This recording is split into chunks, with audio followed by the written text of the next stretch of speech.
تمام تعریفیں اللہ جل مجدہ الکریم کی ذات بابرکات کے لیے جو خالق کائنات بھی ہے اور مالک شش جہات بھی۔ اللہ عز و جل کی تعریف و توصیف کے بعد درود رسول محتشم نبی مکرم اللہ کے پیارے امت کے سہارے رب کے محبوب دانہ غیوب مالک رکاب امم فخر عرب و عجم والی کون و مکان سیاح لامکان سید انس و جان سرور لالا روخاں نیر تاباں سرنشین محوشاں ماہ خوباں شہنشاہ حسینہ تتمہ دوراں سرخیل زہرہ جمالا جلوہ صبح ازل نور ذات لم یزل باعث تکوین عالم فخر آدم و بنی آدم نیر بطحا رازدار ما اوحا شاہد ماتغا صاحب علم نشرہ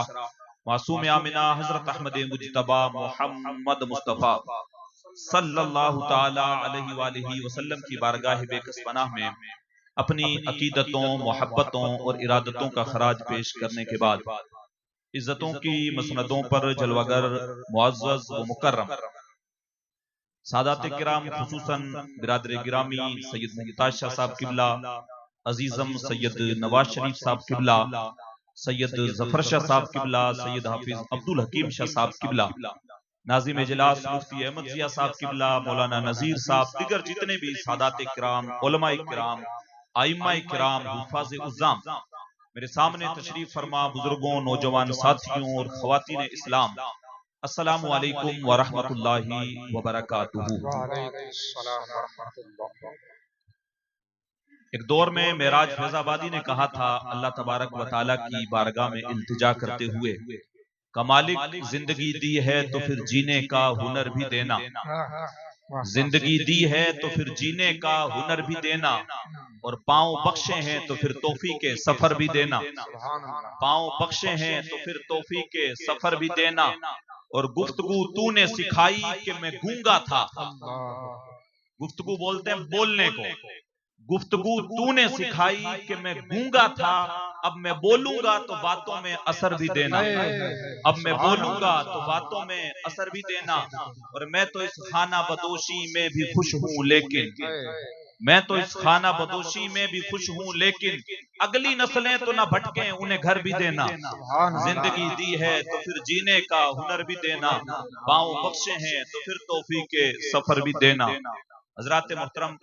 وقت بڑا تیزی کے ساتھ گزر رہا ہے، تقریباً 11 بجنے والے ہیں، صرف 5 منٹ باقی ہیں۔ مجھ سے پیشتر آپ نے کئیوں کو سنا، اور سب سے اہم خطاب میرے بعد آپ نے مفتی خالد ایوب صاحب کا سننا ہے جو شرانی آباد سے تشریف لائے ہیں اور تھوڑی دیر میں اسٹیج پہ جلوہ گر ہوں گے، اور خاص طور سے میں نوجوان یوتھ سے گزارش کروں گا کہ جب ان کا بیان ہو تو آپ بیٹھیں اور ان کی گفتگو کو سنیں۔ اللہ نے جو فکر اور جو سوچ اور جو ذہن ان کو دیا ہے وہ آج اگر ہم اپنی جماعت کے اندر علماء میں دیکھتے ہیں تو اکا دکا کوئی ایسی سوچ والا بندہ ملے گا، ورنہ ویسی گفتگو اور ویسی سوچ اور ویسا منظم طریقے سے چلنے والا بندہ آپ کو فی الحال راجستھان میں بہت کم ملیں گے۔ تو آپ کو ان کی گفتگو جو ہے سننی چاہیے۔ تھوڑی دیر کے لیے میں آپ حضرات کی خدمت میں حاضر آیا ہوں، باتیں بہت ساری ہیں کرنے کے لیے لیکن وقت بہت کم ہے۔ پچھلے سال بھی میں آپ حضرات کی خدمت میں حاضر ہوا تھا، اس سال بھی حاضر ہوں۔ 11 مارچ کو ہر سال آپ حضرات کوشش کر کے عرس کا انعقاد کرتے ہیں، چندہ اکٹھا کرتے ہیں، لنگر بناتے ہیں، حلوہ جو کچھ بھی ہے سارا کچھ کرتے ہیں، پھر 10 سے 15% عوام یہاں پہ بیٹھی ہوتی ہے، 80% عوام جو ہے باہر گھوم رہی ہوتی ہے۔ ہم لوگوں نے ایک پکنک کا طریقہ بنا رکھا ہے عرسوں کو، اور میں تو جو ہے وہ حیرت ہے مجھے کہ مردوں سے زیادہ عورتیں آئی بیٹھی ہیں مجمع میں، مرد حالانکہ عورتوں کے اندر یہ معمول رہتا ہے کہ عورتیں کم بیٹھتی ہیں سننے کے لیے، لیکن ایک اچھا ماحول ہے کہ عورتیں بیٹھ کے سن رہی ہیں، اور مرد حضرات کی جو کمیونٹی ہے وہ 80% سے زیادہ بار جو ہے وہ چل کر رہی ہے، انگریزی میں جیسے بولتے ہیں، گھوم رہے ہیں۔ خیر آپ جتنے بیٹھے ہوئے ہیں توجہ میری طرف رکھیں، رمضان المبارک کا مقدس مہینہ جو ہے وہ چل رہا ہے، آج 10 روزے ہو چکے ہیں، عشرہ رحمت جو تھا وہ ہم سے رخصت ہو گیا ہے، اب آج سے اسٹارٹ ہوگا عشرہ مغفرت، اور پھر لاسٹ جو 10 روزے رہیں گے وہ رہے گا عشرہ جہنم سے آزادی۔ تقریباً 19 یا 20 روزے رہ چکے ہیں، मुबारक हो उन लोगों को जो ईमान और मुहासबा नफ्स के साथ रोजे रख रहे हैं। हुजूर अलैहिस्सलाम ने इरशाद फरमाया, मन सामा रमदाना ईमानन व इहतिसाबन गुफिर लहू मा तक़द्दम मिन ज़ंबिही, जिसने रमजान के रोजे रखे ईमान और मुहासबा नफ्स के साथ तो अल्लाह उसकी पिछली खताओं को माफ फरमा देता है। तो जो ईमान और मुहासबा नफ्स के साथ रोजे रख रहे हैं तो उनको मुबारक हो, और जो नहीं रखे अभी तक अल्लाह उनको बकिया बचे हुए रोजे रखने की तौफीक नसीब फरमाए। कुरान पाक अल्लाह तबारक व तआला की वो किताब है जो कयामत तक आने वाले लोगों के लिए हिदायत है, और उसी किताब के अंदर अल्लाह तबारक व तआला इरशाद फरमाता है, व तिलकल अय्यामु नुदाविलुहा बैनन नास, हम लोगों के दरमियान दिनों को फेरते रहते हैं। हमेशा दिन जो है वो एक जैसे नहीं रहते, कभी खुशी वाले होते हैं, कभी गमी वाले होते हैं, हमेशा एक जैसे हालात नहीं रहते। हमारे असलाफ जो गुजर गए बुजुर्ग, उनके दिन और थे, आज हमारे हालात कुछ और हैं। बेहतरीन बंदा वही है जो वक्त की नजाकत को समझे, जो हालात को समझे और सोचे कि जमाना हमसे क्या तकाजा कर रहा है, उसी एतबार से अपने आप को उसके अंदर ढाले और अपनी जिंदगी का रुख तय करे। और फिर वो बंदा जो कलमा पढ़ के इस्लाम में दाखिल हो गया है, उसके कंधों के ऊपर बहुत ज्यादा रिस्पॉन्सिबिलिटी आ जाती है, उसके ऊपर जिम्मेदारी और बढ़ जाती है, चाहे वो खवातीन का तबका हो, चाहे वो मर्द हो। अल्लाह तबारक व तआला ने जब बंदा कलमा पढ़ के इस्लाम में दाखिल हो गया तो अब उसके ऊपर जो है कुछ चीजें आयद कर दी हैं। वो अगर बालिगा औरत है उसके ऊपर भी है, वो बालिग मर्द है उसके ऊपर भी है। जिस तरीके से नमाज है, रोजा है, हज है और ज़कात है, तो जो है मुस्तहिक है और जो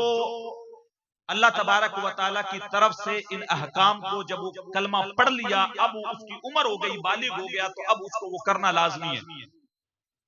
मुझे जो मौजू दिया गया वो मौजू ये था, अभी फौरन बताया गया, मौजू ये है कि हमारे मुआशरे के अंदर बहुत सारी ऐसी रस्में हैं हजरत,